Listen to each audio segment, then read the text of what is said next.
3차 전도행을 마치고 한 4, 5년이 걸렸습니다. 3차 전도행이.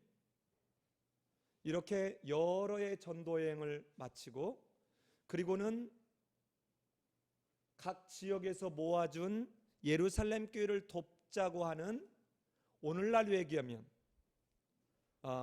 예컨대 수제 의연금 내지는 불이웃 돕기 이런 어떠한 그런 돕는 돈들을 모아서 예루살렘 교회로 갖다 전달하자마자 그는 유대인들에 의해서 모함을 받았고 그리고는 흠뻑 두드려 맞고 죽을 뻔했는데 천부장의 도움으로 예루살렘에 있는 안토니오 요새에 들어가게 되었고 거기에 있는데도 또 죽이기로 작정하며 바울을 죽일 때까지는 나는 음식을 먹지도 않겠다라고 작정한 40명의 사람들이 있는 것을 알고 그들이 또 죽일 모의하는 것을 들었던 자기 생질이 얘기해 주는 것을 듣고 속히 이 말을 가서 천부장에게 알리라 해서 이제 사도 바울이 그 천부장의 도움으로 예루살렘에서 약 96km 정도 떨어져 있는 96km 떨어져 있으면 여기서 어느 정도 되는 거죠? 1000안 정도 되나요? 여기서 1000안 정도 떨어져 있는 거리에 있는 가이사랴로 여러분 해가 지고 난 뒤에 제3시가 저녁 9시입니다. 밤 9시에 출발을 해서 중간 지역인 여러분 어디 보면 31절에 가면 안디바들이라는 데가 약 56km 정도 떨어진대요. 여기에까지 지금 사도 바울을 밤에 강행군을 한 거죠. 한 시간에 보통 몇 킬로 걷나요? 걸을 때 4km 걷나요? 5km? 4, 5km. 그러면 생각해 보세요. 56km라면 약 열 몇 시간을 걸은 거죠. 저녁 9시에 시작을 해서 어쩌면 그 다음날 아침까지 계속 걸은 것 같아요. 그래서 56km를 걷고 난 뒤에 400명 보병 200명과 창을 들고 호위했던 200명 바울을 지켜주려고 400명과 그 다음에 말을 탄 사람 70명 그러니까 470명이 지금 사도 바울을 호위해가지고 가이사랴로 지금 호송하는 거예요. 그 이후에 있었던 이야기가 오늘 본문입니다. 오늘 본문이에요. 자, 여러분 오늘 본문은 주보에 나온 대로 23장 31절부터 26장 32절까지 매우 본문이 길지요. 3장도 더 됩니다. 그런데 안에 내용 들어가면 실은 복잡하지 않아요. 딱 2가지 사건이에요. 하나는 총독 벨릭스라고 하는 총독 앞에서 사도 바울이 신문을 받고 재판받는 이야기 하나. 그런데 갑자기 벨릭스가 예상치 않게 로마로 소환돼서 갑니다. 그리고 난 뒤에 새로 부임한 베소도라고 하는 이 총독 앞에서 다시 처음부터 재판을 받는 이야기가 25장 26장이에요 그러니까 재판 2건입니다. 재판 2건 아무것도 아니에요. 자, 요 큰 아웃라인을 두고요. 자, 여러분 잠시 저를 한번 바라보시면 여러분 내가 아무리 이야기를 해도 내 말을 안 믿어줍니다. 그래서 내가 감옥에 들어갔어요. 내가 아무리 이야기해도 상대방들은 아무 증거도 못 내놔요. 그런데 나보고 나쁜 사람이래요. 여러분 그럴 때 여러분 어떠겠어요? 여러분 어떠겠어요? 잠이 오겠어요? 억울해서? 잠이 안 오겠죠. 너무 억울할 거예요. 오늘 이야기를 한마디로 얘기하면 벨릭스가 지금 몇 년 재임하고 있냐면요, 52년, AD 52년에 벨릭스가 총독으로 왔습니다. 근데 지금이 몇 년도 정도 되느냐? 적어도 57년 정도 돼요. 그러니까 약 6년가량을 총독으로 여러분 있었던 사람이거든요. 이 벨릭스가 아주 능구렁이고 아주 이제 그쪽에 이골이 난 사람이에요. 사도 바울이 이제 온 지 열이 틀 됐어요. 그런데 이 이골이 난 벨릭스가 봤을 때 사도 바울 말에 누구도, 고발한 사람 누구도 저 사람이 이런 문제가 있다고 들이미는 증거가 하나도 없어요. 그런데 뭐라 그래요? 죽여야 된대요. 죽여야 된대요. 저놈 나쁜 놈이래요. 저놈은 선동자고, 저놈은 반역자고, 저놈은 성전을 모독한 자, 죽여야 된대요. 여러분, 남의 이야기니까 쉽죠? 내가 이 일을 하면 당한다고 생각해보세요. 아마 너무 고통스러울 거예요. 오늘 이야기가 처음부터 끝까지 요 얘기입니다. 자, 한번 빠른 속도로 가보면요, 자, 지금 아까 말씀드린 대로 천부장이 23장 29절을 한번 먼저 읽어볼까요? 23장 29절. 예루살렘에서 천부장이라는 말은 1000명의 부하를 데리고 있다 이 말입니다. 자, 29절 같이 한번 읽습니다. 시작. 고발하는 것이 그들의 율법 문제에 관한 것뿐이요 한 가지도 죽이거나 결박할 사유가 없음을 발견하였나이다. 자, 보세요. 지금 천부장이 사도 바울을 유대인들이 흠뻑 두드려 패갖고 죽일 직전에 구해냈는데 아무리 신문을 해봐도 죽일 만한 어떤 문제가 없다는 거예요. 그래서 지금 이 사람을 유대인들이 죽이려고 하는 이곳에서 빼내가지고 보내면서 편지에다 이 말을 쓴 거예요. 누구한테 지금 보내요? 벨릭스 편에 보냅니다. 자, 그 당시에 여러분, 유대인들은 예루살렘이 중심지지만 로마의 총독 관저는 어디에 있었냐? 거기서부터 북쪽으로 96km 정도 떨어져 있는 가이사랴라는 데 있었습니다. 자, 그리로 이제 빼는 거예요. 자, 빼는 뒤에 지금 옮겨갔는데 대제사장과 그 다음에 변호사, 그 다음에 꽤 유대 장로들, 힘 있는 사람들이 그 96km를 그냥 닷새후에, 여러분 최소한 이 거리를 오려면 3일 정도 걸린대요. 걸어서 오는데 3일 정도, 가이사랴까지 가는데, 그러면 여러분 24장 1절 다시 보면 닷새후에 대제사장 아나야와 어떤 장로들과 한 변호사 누구요? 더둘로와 함께 왔습니다. 와서 지금 고발하는 거예요. 여러분, 고발하는데 한마디로 뭐라 그러냐? 이놈은 전염병 같은 놈이다. 여러분, 이 전염병, 다른 말로 하면 연병입니다.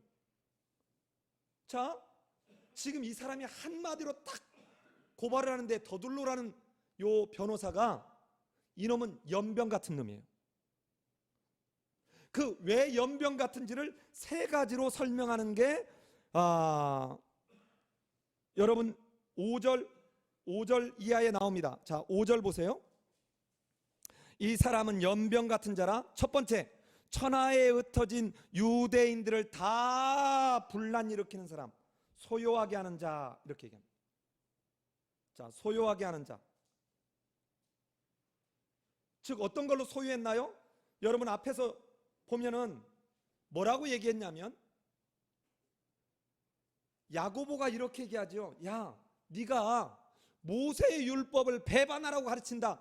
그 모세의 율법을 배반하라고 가르친다. 그 내용이 뭐였죠? 할례 안 받아도 된다? 음식법 안 지켜도 된다? 요거를 가르친 걸 가지고 뭐라고 얘기했냐? 저 사도 바울은 모세의 율법을, 가르침을 배반하라고 가르치는 놈이다. 첫 번째 드는 게요, 율법 망가뜨리는 놈이다 이 말이에요. 그래서 온 유대인으로 소요하게 하는 자다. 두 번째, 나사렛 이단의 두목이라. 자, 우리말로 여기서는 이단이라고 했는데요, 실제로 여기서 이 뭐예요? 이단이라는 말은 패거리 말이에요. 나사렛 패거리 말이에요. 이 말은 나사렛 예수를 중심으로 모인 그들의 도당들 이 말이에요. 우리 공산 괴뢰 도당, 북한 공산 괴뢰 도당 이런 말 쓰잖아요. 그런 무리, 그런 집단 이런 말하는 거예요. 자, 그런데 여기다 아주 그 총독의 마음을 자극하는 표현을 쓰죠. 뭐예요? 우두머리예요. 여러분, 우두머리라는 말이 무슨 말이에요? 두목이라는 뜻이에요. 자, 그러면 두목, 뭔가 황제에게, 가이사에게 반란을 행할 수 있을 가능성을 짚게끔 하는, 의도적으로 이 표현을 쓰는 거예요.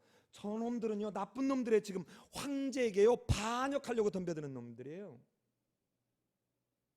여러분, 이러고는 지금 옆에서 계속 뭐예요? 충동질합니다. 두 번째예요. 세 번째 가보세요.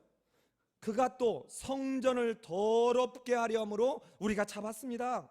세 가지의 죄목을 씌워서 덮어 씌웠어요. 여러분, 지금 이걸 누가 해요?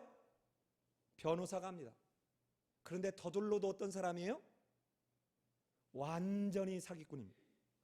여러분, 이 사기꾼들의 특징을 보면 잘 나타나요. 여러분, 한번 가볼래요? 자, 사기꾼이 여러분 그 하는 말을 보면 얼마나 아첨하는가 보세요. 3절 보세요. 펠릭스가 가여 우리가 당신을 힘입어 태평을 누리고. 여러분, 태평 안 누리고 있습니다. 자, 실제로 역사적으로 봤더니 벨릭스가 다스렸던 52년도부터 그가 통치하는 지역에 굉장히 반란이 많았어요. 여러분, 반란이 얼마나 많았는지 2번이나 소환을 당했습니다. 그런데 이 반란이 있을 때마다 이걸 뒤처리할 때 공평하게 뒤처리하는 게 아니라 심지어는 반역했고 살인을 한 사람들도 뇌물을 받고 싹 이게 엉망을 한 거예요. 그러니까 어떻게 할까요? 사람들이 싫어해. 싫어하면 어떻게 해요? 아주 폭력적이고 폭압적으로 진압을 해요. 아주 악명이 높았어요. 그래서 지금 더둘로가 뭐라고 얘기해요? 총독 각하가 다스림으로 인해서 우리는 태평성대를 누리고 있습니다. 전부 거짓과 위선과 사기입니다. 또 이 민족이 당신의 선견으로 말미암아 여러 가지로 개선된 것을 우리가 어느 모양으로나 어느 곳에서나 크게 감사하나이다. 전혀 개선 안 됐습니다. 더 엉망이에요. 예? 우리 이승만 대통령 때, 이게 진짜인지 가짜인지 모르지만 이승만 대통령이 방구를 뿡 하고 끼니까 옆에서 이기붕이가 그랬다는 거 아닙니까? 각하 시원하시겠습니다. 끊임없이 뒤에서 아첨하고 끊임없이 뒤에서 사탕발림으로. 여러분, 그런데 역사적으로요, 현군은 정말 백성을 위했던 현군, 지혜로운 임금은요 항상 신하 중에 하나에게 왕이여, 왕은 언제 죽으실지 모릅니다. 오늘 죽으실 수도 있습니다. 지금 이 더둘로는 어떻게든 이 총독 벨릭스하고 벨릭스의 환심을 사서 어떻게든 자기가 원하는 쪽으로 대지상들과 장로들이 자기에게 맡긴 그대로 사도 바울만 죽이면 되는 거예요. 억울함과 아무 상관없습니다. 자, 그러면서 보십시오. 당신을 더 괴롭게 아니하려요. 우리가 잠깐만 말씀드리겠습니다. 그리고는 고발한 거예요.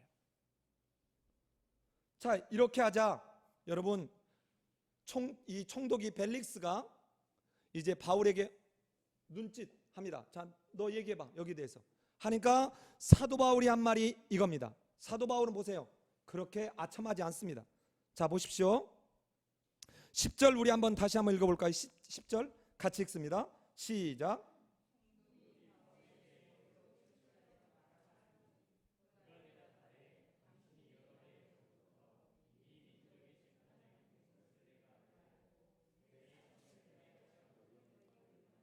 예, 여러분 더돌로하고 딱 대비되지 않나요? 당신이 여러 해 동안 52년부터 했으니까 지금이 적어도 57년 정도 됐거든요. 여러 해 동안 당신이 총독으로 재판장으로 있었으니까 이제 내 사건에 대해서 내가 기꺼이 설명을 하겠다 하고 얘기합니다. 그리고 첫 번째 하는 말이 뭐예요? 내가 열 이틀 됐다는 거예요. 예루살렘 올라오지. 여러분 사도 바울이 2차 전도행 갔다 와서요, 예루살렘께 잠깐 들리고 난 뒤에 바로 갔습니다. 안디옥 교회 거쳐서 3차 여행 바로 갔어요. 그러면 실제로 떠난 기간을 생각해 보면 4, 5년이 아니에요. 적어도 한 7년 이상을 예루살렘에 거의 없었던 거예요. 근데 이 열 이틀도 어떻게 열 이틀이냐면 21장에 보면 어떻게 열 이틀이냐면요, 가이사랴에 밤에 도착했습니다. 이날까지 포함한 거예요. 자, 첫째 날 가이사랴에 도착했어요. 그리고 둘째 날 야고보 만났습니다. 그리고 셋째 날 정결례 하러 들어갔어요. 여러분 며칠 동안 했어요? 정결례 하러 성전에? 7일 동안 해요.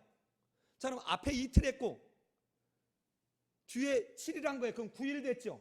정결례 끝나는 날 드로비모 데리고 성전 들어갔다라고 모함해가지고 두드러 맞은 거예요. 그럼 사도 바울이 지금 내가 예루살렘 온 지 열 이틀 됐습니다. 아주 폭넓게 잡더라도 열 이틀 됐는데 열 이틀 동안에 내가 누구를 선동하고 누구를 만나가지고 작당을 할 수 있겠습니까? 한번 생각해 보십시오. 이 말이에요. 자, 열 이틀인데 뒤에 10일, 11일, 12일은 안토니오 요새 속에 들어 있었어요. 첫날은 밤에 도착했고, 그런데 아무 증거 없이 지금 유대인들을 소동케 하고 그리고 반역을 하려고 우두머리 짓을 하고 앉아있고, 그리고는 성전을 못 오겠다라고 이미 앞에서 천부장에 의해서 성전에 들어가지 않은 것, 드로비모가 들어가지 않은 것 확인됐습니다. 그런데 안 믿어요. 자, 그러면서 사도 바울이 이제 얘기하는 겁니다. 자, 13절 보십시오. 13절. 이제 나를 고발하는 모든 일에 대하여 그들이 능히 당신 앞에 내세울 것이 있으면 한번 내놓으라고 해보십시오. 없어요. 여러분, 남을 모함하거나 해코지하려는 사람들의 그 특징이 이겁니다. 누가 그러더라고. 아무 증거 없어요. 카더라 통신. 그리고는 나중에 아니면 말고예요. 아니면 말고예요. 여러분 얼마나 이런 일들이 많은지 몰라요. 얼마나 이런 일들이 많은지 몰라요. 자, 정말 있으면 그 사람들 보고 한번 얘기해보라고 그러세요. 내놔보라고 그러세요. 아니, 한번 얘기해보라고 그러세요. 증거 한번 내놔보라고 그러세요. 여러분, 사도 바울은 이 사람들이 말하는 것은 100% 거짓말입니다. 증거 없습니다. 그런데요, 내가 할 말이 있습니다 하는 거예요. 헛다, 저 같으면 이렇게 안 했을 텐데. 내가 할 말이 있다는 거예요. 내가 이런 거 됐습니다 라고 말하는 거예요. 여러분, 꼬투리 잡힐 뻔도 안 돼. 꼬투리 잡힐 뻔도 안 돼. 내가 이제 고백하리다. 어쩌면 이 말을 딱 듣는 순간 더둘러는 쾌재를 불렀을지도 몰라요. 이제야 이실직고 하는구나. 그런데 사도 바울은 자기가 한 일 3가지 얘기합니다. 자, 첫 번째 14절 보세요. 우리 읽은 다음이에요. 이제 그 사람, 나를 고발한 그들이 이단이라고 하는 그 도를 따라 조상의 하나님을 내가 섬깁니다. 내가 하나님 믿는 사람입니다. 두 번째, 저들이 나보고 율법을 자꾸 배반했다고 하는데 율법과 선지자들의 글에 기록된 대로 내가 다 믿습니다. 세 번째, 나는 그 율법과 선지자들에게서 말하는 그 내용을 믿는 나를 고발한 그들과 똑같이 나 또한 하나님께 대한 소망을 가지고 있습니다. 어떤 소망? 의인과 악인이 부활할 거라는 소망, 부활의 소망 갖고 있습니다. 여러분, 유대인들은요, 일부는, 즉 사두개인들을 빼고, 자, 유대인들을 구성하는 굉장히 중요한 당이 몇 가지가 있었는데 그 중에 하나가 뭐냐면 바리새인파입니다. 바리새파가 있고요, 그 다음에 사두개파가 있습니다. 그 다음에 또 뭐 있어요? 열심당원이 있어요. 자, 열심당원은 쉽게 말하면 오늘날 얘기하면 민주화 운동하는 사람들, 약간 이 민중봉기를 하는 이런 사람들이고요, 사두개파는 대제사장들과 같은, 즉 권력의 상층부에 붙어 있는 사람들이에요. 바리새인들은 평민들 속에 있으면서 경건하게 살아야 된다라고 얘기하는 이런 사람들입니다. 자, 그런데 바로 바리새인들은 부활을 믿었는데 대제사장과 함께하는 파인 사두개파는 부활을 믿지 않았어요. 그러니까 훨씬 많은 사람들이 부활을 믿는 것처럼 나도 부활을 믿는다라고 지금 사도 바울이 고백하는 거예요. 뿐만 아니라 16절 보세요. 이것으로 말미암아 나도 하나님과 사람에게 대하여 항상 양심의 꺼리낌이 없기를 힘쓰면서 살아왔습니다. 즉, 이 말씀을 따라 나는 또한 삶 속에서 그 말씀을 순종하는 삶을 살려고 부단 노력해 왔습니다 라고 얘기하는 거예요. 이 힘쓴다는 말, 훈련하고 있다, 훈련해왔고 훈련하고 있다. 자, 그리고는 두 번째 자기가 한 거 얘기합니다. 여러 해 만에 내가 내 민족을 구제할 것과 재물을 가지고 와서 드리는 중에 내가 결례를 행하였고 모임도 없고 소동도 없고 성전에서 있는 것을 그들이 다 보았습니다. 내가 모임한 적도 없고 소동한 적도 없고 성전에 내가 무엇을 했는지 저들이 눈으로 다 보았습니다. 자, 여러분 18절에 가면 18절에 그러나 아시아로부터 온 어떤 유대인들이 있었으니, 이게요 우리말 성경에는 18절에 나오는데 원어 성경에는 19절에 나와요. 비잔틴 사본에만 이게 18절 뒤에 나오는데 오히려 19절에 붙는 게 훨씬 좋습니다. 그러나 아시아로부터 온 어떤 유대인들이 있었으니 그들이 만일 나를 반대할 사건이 있으면 마땅히 당신 앞에 와서 말을 해야죠. 그런데 안 왔다는 거예요. 왜 안 왔을까요? 와봐야 거짓말인 거 다 드러날 게 뻔하니까.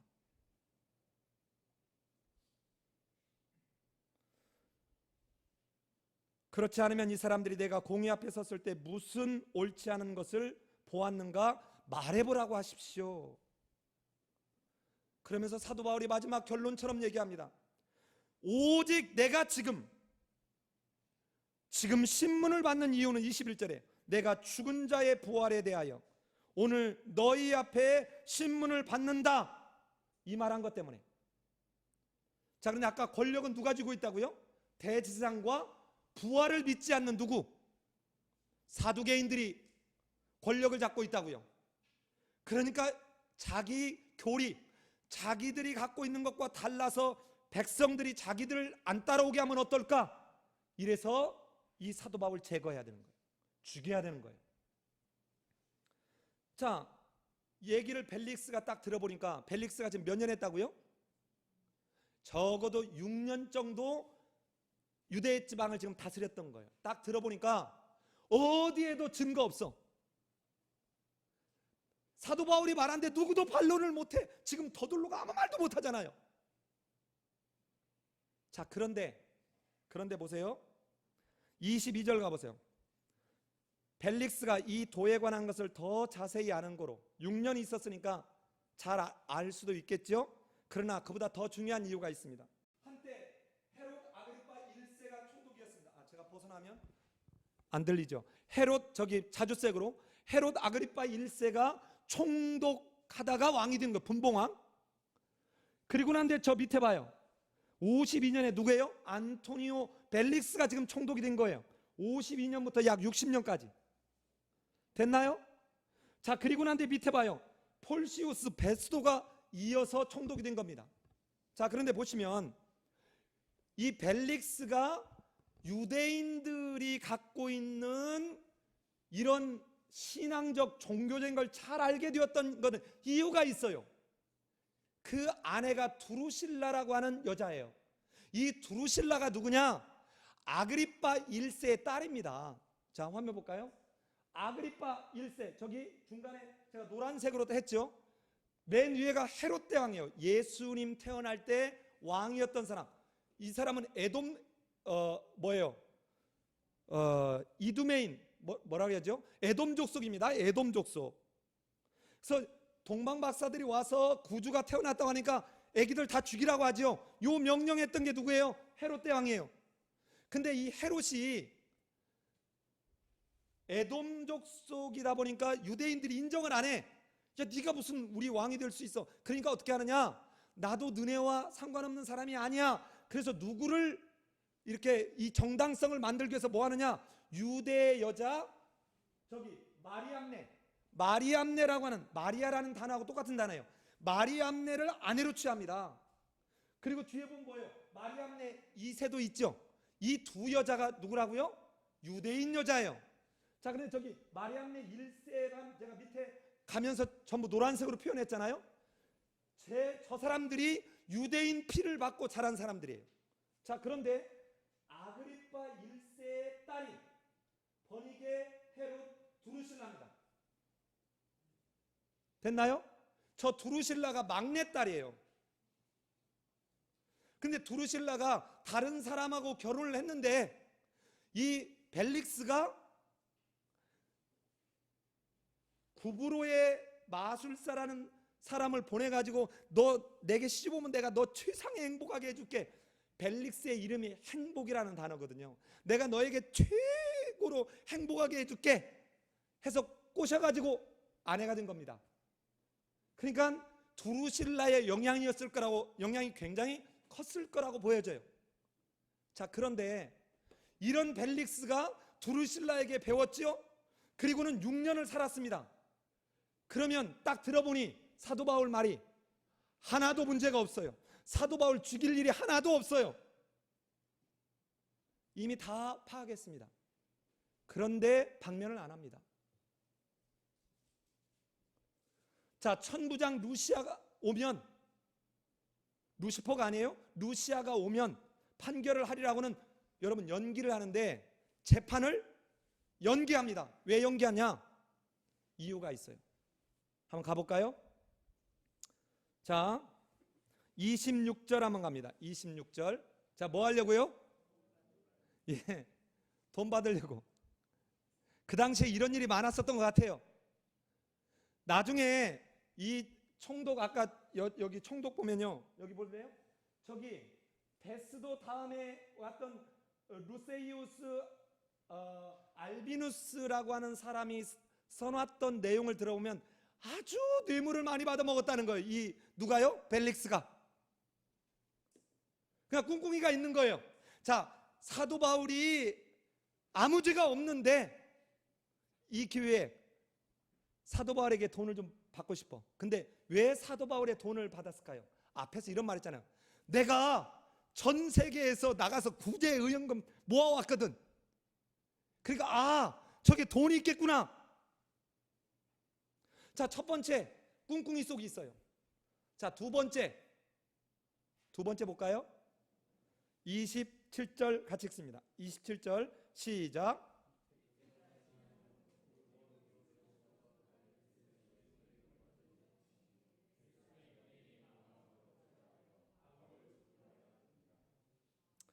예, 벨릭스가 뭐 하려고요? 유대인의 마음을 얻고자 해요. 자, 왜 그럴까요? 지금 통치하는데 이 유대인의 권력층하고 갈등 관계가 있으면 내가 통치하는데 어려워. 반란이 더 많이 일어나. 그러니까 적당히 이 사람들 비유도 맞춰주기 위해서 무려 몇 년을요? 2년을 감옥에다 쳐놓고 있는 거예요. 자, 여러분 24장에서 이 내용을 봤습니다. 여러분 몇 해 동안 감옥에 있다고요? 2태 동안. 그런데 하나님은 이런 가로 열고 나쁜 놈 가만히 안 둡니다. 그래서 어떻게 하느냐? 반란을 뇌물받고 제대로 처리하지 않은 이것 때문에 로마로 소환당해요. 자, 그런데 벨릭스에 대해서 잠깐 좀 우리가 알아야 될 필요가 있어요. 이 벨릭스라는 사람이 원래 뭐냐? 노예예요. 뭐라고요? 노예 출신입니다.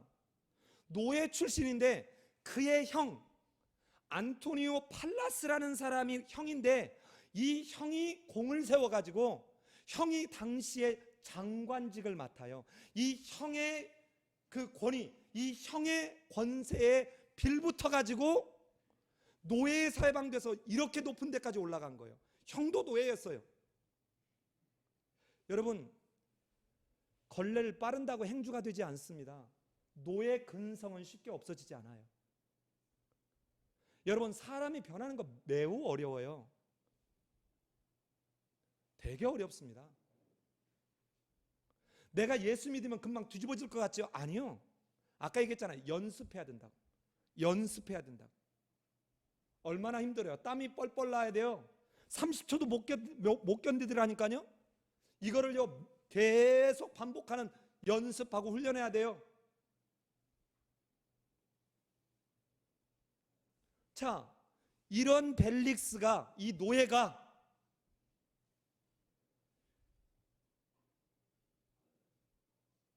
높은 자리 총독에 딱 올라가니까 어떻겠어요? 거의 지가 황제인 줄 알아. 황제. 그래서 타키투스라는 사람이 쓴 역사라는 그 책자에 나오는 거 보면 근성은 노예인데 하는 짓은 황제였다라고 이렇게 쓰고 있는 거예요.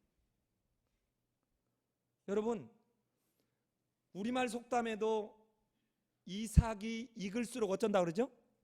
고개를 숙여요. 빈수레가 요란합니다. 아주 얄팍한 지식 가지고 여러분 시끄러워. 생각해봐요.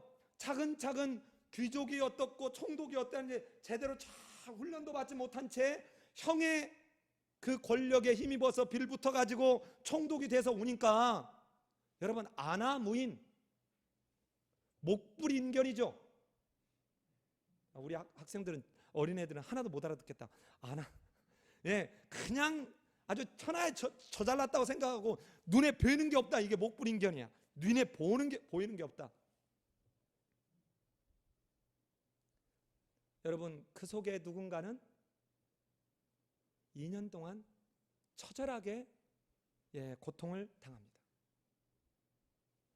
자, 그런데 하나님은 이런 못된 놈 가만히 안 두겠죠. 그래서 딱 로마에서 소환돼서 가게 합니다. 그리고 온 게 아까 저 밑에 보는 베스도예요.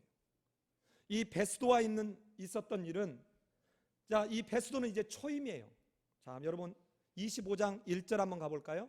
25장 1절 같이 읽습니다. 시작.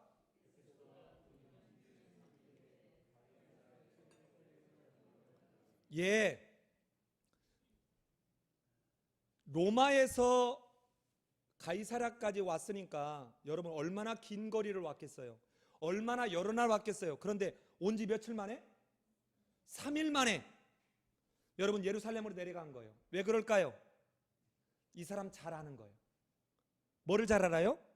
유대인 이 권력 집단과 좋은 관계를 가져야 내가 여기에서 통치하는 동안, 내가 여기를 다스리는 동안 내가 어렵지 않다는 걸 누군가에게 듣고 왔든 하여튼 그들을 만나러 간 겁니다. 그래서 2절에 보면 대제사장들과 유대인들 중 높은 사람들을 만났습니다. 만나자마자 이제 이들은 뭐예요?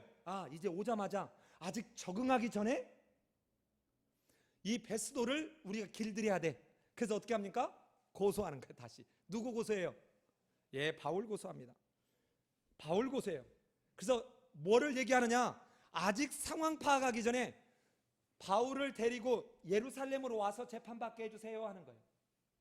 이거 못 들어줄 거 없잖아요. 예루살렘으로 옮겨와서 재판해 주세요. 근데 꿍꿍이 속이 있어요. 오는 중에 매복해가지고, 매복했다가 사도 바울 어떻게 버리려고? 죽여버리려고. 자, 지금 매복했다가 죽여버리려고 하는 거예요. 그러자 베스도가 넘어가지 않습니다. 이 베스도는 벨릭스보다 훨씬 지혜가 있다고 전해지고 있습니다. 자, 5절 한번 읽어보십시오. 5절 같이 읽습니다. 시작.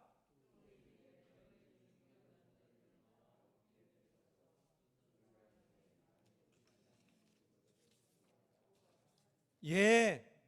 자, 너희들이 만약에 할 말 있으면 나랑 함께 가서 고발해라. 그리고는 했더니 8일 만에 또는 한 10일 만에 왔습니다. 그들이 오자마자 이튿날 바울을 오라고 그래서 딱 했는데 7절 한번 읽어보세요. 7절 같이 읽습니다. 시작. 그가 나오매 예루살렘에서 내려온 유대인들이 둘러서서 여러 가지 중대한 사건으로 고발하되 능히 증거를 대지 못하니라. 여러분, 증거가 없어요. 오직 우리의 권력, 우리가 누리고 있는 지금 기득권을 누리는데 방해가 되거나 지장을 초래할 것 같은 그 사도 바울 없애야 되는 거예요. 여러분, 우리 대부분 남에 대해서 비판할 때 왜 해요? 내가 원한 대로 안 해준다는 거예요. 여러분, 아무 증거도 없는데 어떠한 양심의 꺼리낌이 여전히 없어요. 그냥 내가 원하는 것, 내가 누리는 것만 누리면 돼요. 그냥 옆에 있는 사람 88만 원 줘도 나만 하면 돼요. 이번에 아파트 경비원 한 사람이 자살했잖아요. 여러분, 머슴놈한테 내가 당했다고. 그러니까 그 젊은 사람 50대예요. 여러분, 이게 용인되는 사회. 여러분, 나하고 가까우니까, 내 친구니까. 아닙니다.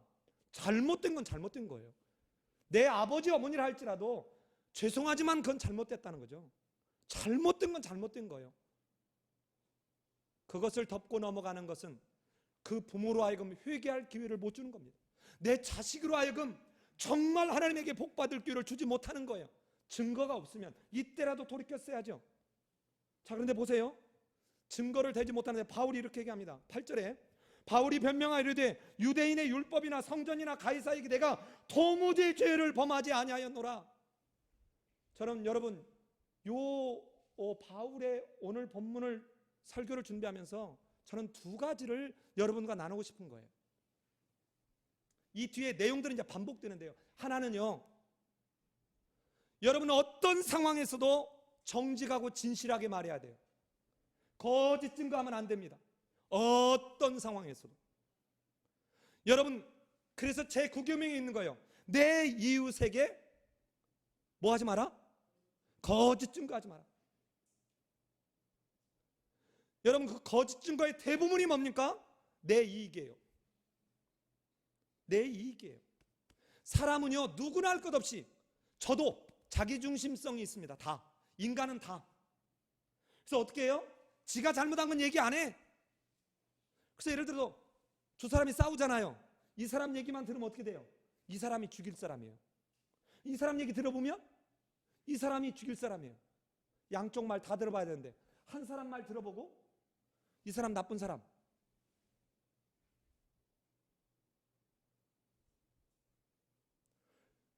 여러분, 정직하고 진실하지 않으면 여러분, 그것 때문에 여러분이 그대로 받게 될 수 있어요.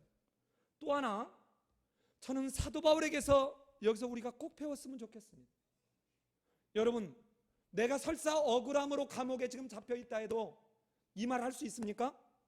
내가 유대인의 율법이나 성전이나 가이사에게 내가 도무지 죄를 범하지 않았습니다. 이 말은 뭐예요? 항상 나는 하나님 앞에서 양심의 꺼리낌이 없도록 내가 살려고 내가 힘썼다. 이것이 말뿐이 아니라 실제인 삶이어야 된다는 것이죠. 뒤에 가보면요, 이 베스도한테 이렇게 얘기해요. 내가 정말 죽을 죄를 지었다면 내가 죽기를 절대로 내가 사양하지 않겠다.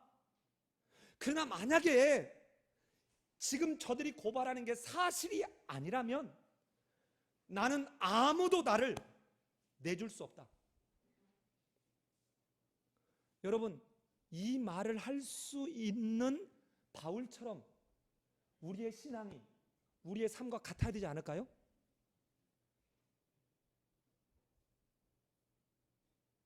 왜 예수님은 인자가 다시 올 때 이 땅에서, 이 세상에서 믿음을 보겠느냐고 할까요? 자, 사도 바울은 이 베스도가 정확하게 보고 있는 것에 대해서 굉장히 안심을 했지만, 여러분 이 베스도도 벨릭스하고 똑같습니다. 자, 9절 한번 읽어볼까요? 9절. 자, 9절 같이 읽습니다. 시작.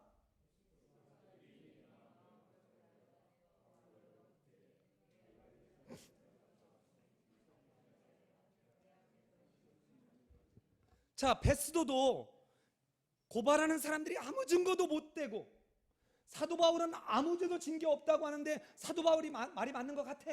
근데 이제 막 새로 부임해가지고 여기를 통치하려면 이 사람들하고 잘 관계를 맺어야 돼요. 그러니까 어떻게, 이 사람들 마음도 얻고자 해요. 그래서 야, 너 예루살렘에 가서 재판 받을래? 그런데 이전에 이미 죽을 뻔했어요, 안 했어요?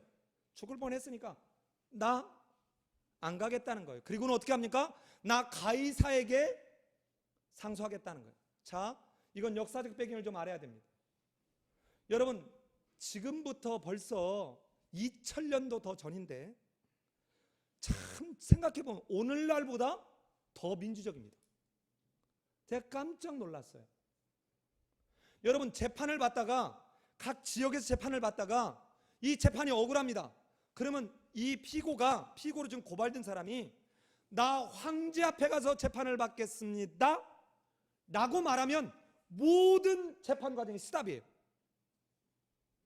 하급 법정에서 이 사람에 대해서 계속해서 재판을 할 수가 없습니다. 뿐만 아니라 황제에게 가서 재판을 받는 것을 방해하거나 지장을 초래하는 그 사람을 가만두지 않았다는 겁니다. 여러분, 지금보다 훨씬 민주적 아니에요? 여러분, 이걸로 사도 바울이 재판이 스탑된 거예요. 자, 근데 고민이 생겼어요. 뭐가 고민이 생겼냐? 그러면 황제한테 올릴 때는 이 사람이 이러이런 일이 있는데 도무지 이 사람은 죄가 없는 것 같습니다라고 상소 자료를 올려드려야 되는데 베스도가 자료가 너무 빈약해.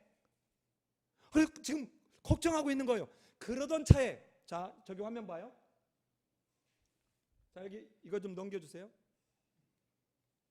자, 저기 보면은요, 여기 보면 헤롯 아그리파 2세라고 밑에 나오죠.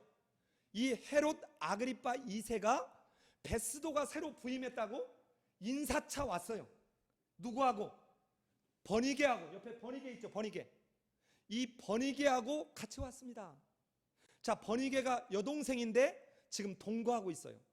그러니까 오빠하고 여동생이 지금 같이 살고 있다고요. 그런데 이 아그리파 1세, 아그리파 2세, 버니게 둘이 신라는 다 유대인이기 때문에 유대인의 도를 잘 아니까, 아그리파 2세에 의해서 뭔가 상속거리를 좀 찾을 수 있겠구나 라고, 이런 일이 있었다라고 사도 바울한테, 아그리파 2세한테 베스도가 다 설명을 해줍니다. 그 설명해주는 내용이 이제 여러분 어디에 나오냐면 13절부터 22절까지 나오는 거예요. 자, 보세요. 수일 후에 아그리파 2세 왕과 버니게가 베스도의 문안하러 가이사랴에 와서, 자, 그러자 16절에 보세요. 내가 대답하되 무릇 피고가 원고들 앞에서 고소 사건에 대하여 변명할 기회가 있기 전에 내주는 것은 로마 사람의 법이 아니다. 그래서 그에게 할 말을 충분히 줘야 된다. 그리고 18절 보면 원고들이 서서 내가 짐작하던 것 같은 악행의 혐의는 하나도 제시하지 아니하고 오직 자기들의 종교와 또는 예수라는 이가 죽은 것을 살아있다고 바울이 주장하는 그 일에 관한 문제로 고발한 것뿐이고 아무것도 없더라는 거예요. 자, 그럼 베스도도 사도 바울이 죄가 없다는 걸 알았습니다. 자, 알았는데 베스도는 그럼 어떻게 했을까요? 역시 유대인들의 마음을 얻고자 하여 사도 바울 무죄 선언을 못한 거예요. 자, 사랑하는 여러분, 이 뒤는 뒤에 26장은 사도 바울이 자기가 어떻게 사도가 되었고 자기가 전한 게 무엇인지를 반복해서 설명하는 내용이 26장이고요. 이제 정리해 보겠습니다. 예수님 때, 예수님을 십자가에 못 박을 때 여러분 빌라도가 총독이었는데 대제사장, 장로들, 서기관들이 뭐 하는 줄 알아요? 거짓 증인 들이댑니다. 자, 방법이 똑같다는 거예요. 제가 한번 읽어볼게요. 자, 제가 한번 읽어보면 이렇게 되어 있습니다. 마태복음 26장 59절에 가면 대제사장들과 온 공회가 예수를 죽이려고 그를 칠 거짓 증거를 찾음에 거짓 증인이 많이 왔으나 얻지 못했어요. 그런데 어떻게 해요? 예수 죽이잖아요. 여러분 스데반을 죽일 때 똑같은 일이 반복됐습니다. 사도행전 6장 11절로 14절에 가면 이렇게 나옵니다. 사람들을 매수하여 말하게 하되 이 사람이 모세와 하나님을 모독하는 말을 하는 것을 우리가 들었노라라고 매수해서 거짓말하라는 거예요. 백성과 장로와 서기관들을 충동시켜 와서 잡아가지고 공회에 이르러 거짓 증인들을 세우니 이르되 이 사람이 거룩한 곳과 율법을 거슬러 말하기를 맞이하지 않았습니다 라고 거짓 증언하게 만드는 거예요. 자, 그런데 오늘 24장과 25장에서 무슨 얘기했죠? 저들이 능히 증거를 대지 못하니라. 사랑하는 여러분, 총독이었던 빌라도, 벨릭스, 베스도가 똑같은 일을 하고 있습니다.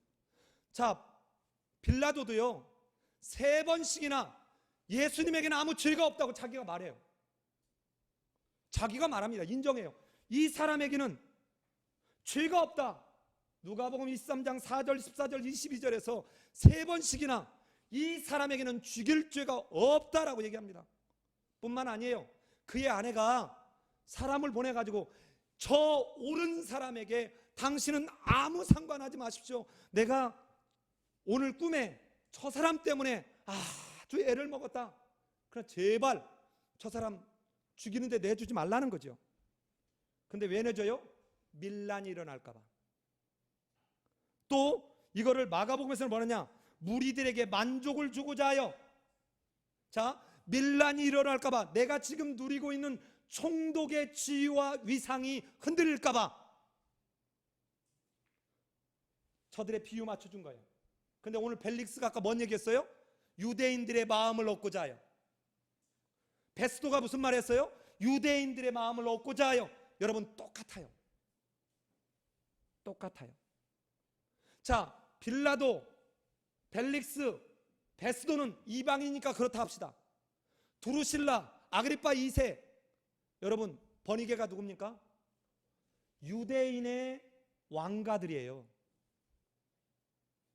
누구보다 하나님의 율법에 너희는 정의를 하수같이, 공의를 바르게 세우도록 그렇게 당부한 율법을 가지고 있으면서도 여러분 그걸 진실하게 말하지 않습니다.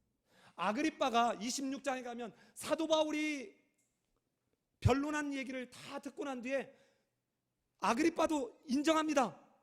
이 사람 죄 없다. 그런데 그 앞에서는 베스도하고 체면 때문에, 그리고 옆에 있는 유대인들이 자기를 무시할까 봐, 자기 지위가 흔들릴까 봐, 네가 나를 작은 말로 나로 하여금 그리스도를 믿게 하냐?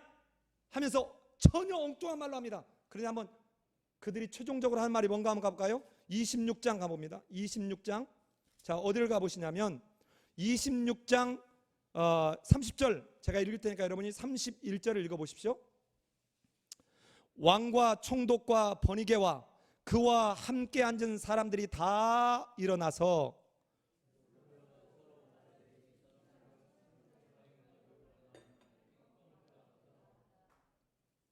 이 사람은 사형이나 결박을 당할 만한 행위가 있다 없다? 뒤에 와서 자기들끼리 다 이러고 있는 거예요. 자, 그런데 아그리파 2세는 그 뒤에 32절 다시 읽어보세요. 32절 같이 읽습니다. 시작. 이에 아그리파가 베스도에게 이르되 이 사람이 만일 가이사에게 상소하지 아니하였더라면 석방될 수 있을 뻔하였다 하니라. 그러면 바울이 아무 죄가 없다는 걸 아그리파 2세가 지금 알아요, 몰라요? 다 알아요. 다 아는데 자기가 지금 누리고 있는 걸 안 잃어버리고 싶어요. 여러분, 유대인이라 해도 다를 바가 하나도 없습니다. 여러분, 지금 내가 누구한텐가 억울하게 했거나 내가 누구한텐가 이런 게 있다면 우리는 지금이라도 늦지 않았으니 찾아가서 사과해야 합니다. 잘못했다고 해야 돼요. 여러분, 하나님 내가 이런 잘못했는데 용서해 주십시오. 이것 회개 아니에요. 거짓말하지 마요. 아닙니다. 진짜입니다. 그분에게 찾아가야 돼요. 내가 물질적으로 보상할 게 있으면 20%를 더하고 이자를 보태서 보상해야 되고, 만약에 인격적으로 내가 그분을 망가뜨리는 게 있다면 그분이 용서할 때까지 찾아가서 무릎 꿇고 사과해야 합니다. 이게 진짜 그 사람 자신을 위한 거예요. 근데 우리는 안 합니다. 안 해요. 여러분, 성경에는 온통 이것 때문에 망했습니다. 거짓과 속임수로 하나님의 말씀을 순종했던 진실한 나봇을 죽인 아합과 이세벨을 하나님이 어떻게 심판해요? 천상에서 회의가 일었습니다. 미가야를 통해서 우리에게 전해주잖아요. 한 천사가 이렇게 말합니다. 내가 거짓말하는 영을 모든 선지자들의 입에 두겠습니다. 그래서 저들로 다 아합으로 하여금 속게끔 거짓말을 하겠습니다. 가서 그렇게 해라. 그래서 아합이 여러분 아람과의 전쟁에 출동하는 거예요. 어떻게 됩니까? 우연히 한 병사가 당긴 화살에 여러분 찔러 죽고 말아요. 예수님을 죽일 때도 거짓 증거, 스데반을 죽일 때도 거짓 증거, 사도 바울을 죽이려고 하는 것도 거짓 증거예요. 그런데 10계명의 9계명에서 너희는 내 이웃에 대하여 거짓 증거하지 말라고 얘기합니다. 그런데 오늘날 교회에서도 거짓말합니다. 너무 쉽게, 너무 뻔뻔하게 모를 거라고 생각해요. 여러분, 사람은 어떻게 넘어갈 수 있을지 모르지만 하나님은 못 속일 거잖아요.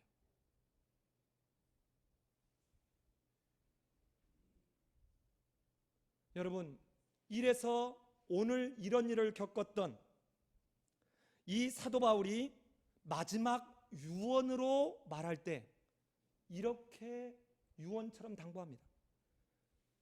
야, 이제 말세 끔찍한 때가 너에게 이를 거야.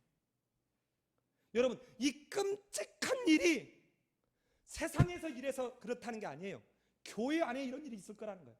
그 중에 하나가 뭐냐면요, 사람들이 자기를 사랑하며 돈을 사랑하고 자랑해서 하나님보다 더 소중하게 생각해요. 그러니까 돈만 얻으면 남도 모함합니다.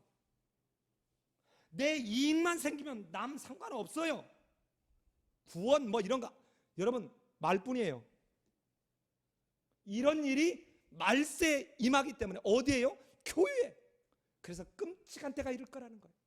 그런데 이때 이 끔찍한 때에 이르는 이 모습 중에 하나가 모함하는 거예요. 모함이 뭡니까? 거짓말하는 거죠. 거짓 증언으로 누군가를 덮어 씌우는 거예요. 자, 그러면서 사도 바울은 뒤에다 이 말을 꼭 붙입니다. 무릇 그리스도 예수 안에서 경건하게 살고자 하는 자는 이러한 속에 박해를 받으리라. 사랑하는 여러분, 말씀을 마무리합니다. 오늘날 내가 살고 있는 삶의 현장은 어떻습니까? 사실에 근거하여 정확하게 알려고 하기보다 자신이 알고 있는 것이 다라고 생각해서 누군가를 정죄하고 누군가를 비난하고 너무 쉽게, 심지어는 누군가의 이야기만 듣고 누군가를 판단하고 누군가를 정죄하고, 심지어는 자기의 느낌으로 내가 그냥 이렇게 느꼈어, 내 느낌이 절대화되는 거예요. 이 느낌으로 여러분 누군가를 여러분 정죄하고 판단한다면 그게 인격 살인입니다. 예수 믿는 사람은 이거 범하면 안 돼요. 여러분 서로 돌아볼 뿐 아니라 남을 나보다 더 낮게 여기고, 낮다는 말이 아니라 더 훌륭하게, 더 내 생각보다 옳겠지, 이 말은 상대방에 대한 것을 더 관대하게,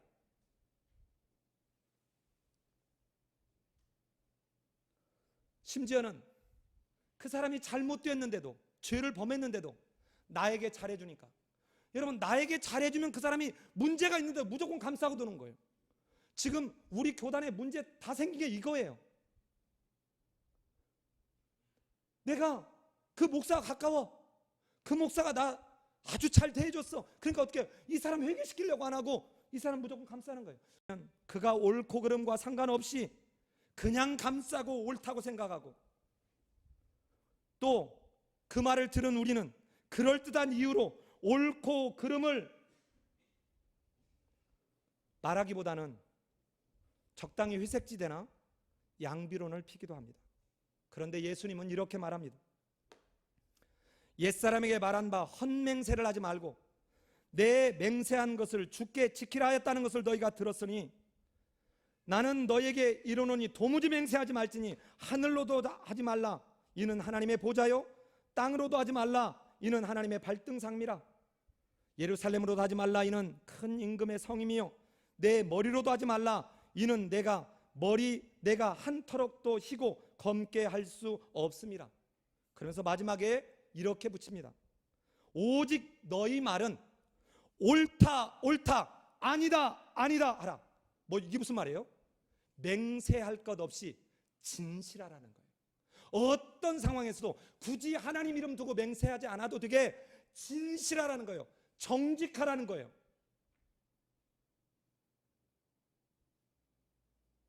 제가 이런 경우 많이 봐요.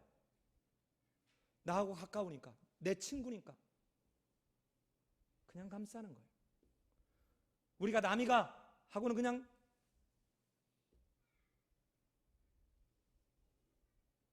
계시록 3장 15절에서는 이렇게 말합니다. 내가 내 행위를 아노니 내가 차지도 아니하고 덥지도 아니하도다. 내가 차든지 뜨겁든지 하기를 원하노라. 내가 이같이 미지근하여 뜨겁지도 아니하고 차지도 아니하니 내 입에서 너를 토해내 버리리라. 사랑하는 여러분, 예수 믿는 사람은 적당히 회색지대 아닙니다. 하나님의 말씀에 정직하고 진실하게, 내가 설사 손해를 보고 내가 당장에 내가 따돌림을 당하고 심지어는 쫓김을 당한다 할지라도 아니면 아니라고 말해야 돼요. 나의 어떠한 당장의 이익을 위해서 비굴하거나 또는 하나님의 뜻을 굴절시키는 것은 하나님을 믿지 않는 모습이라는 사실을 우리 잊지 않았으면 좋겠습니다.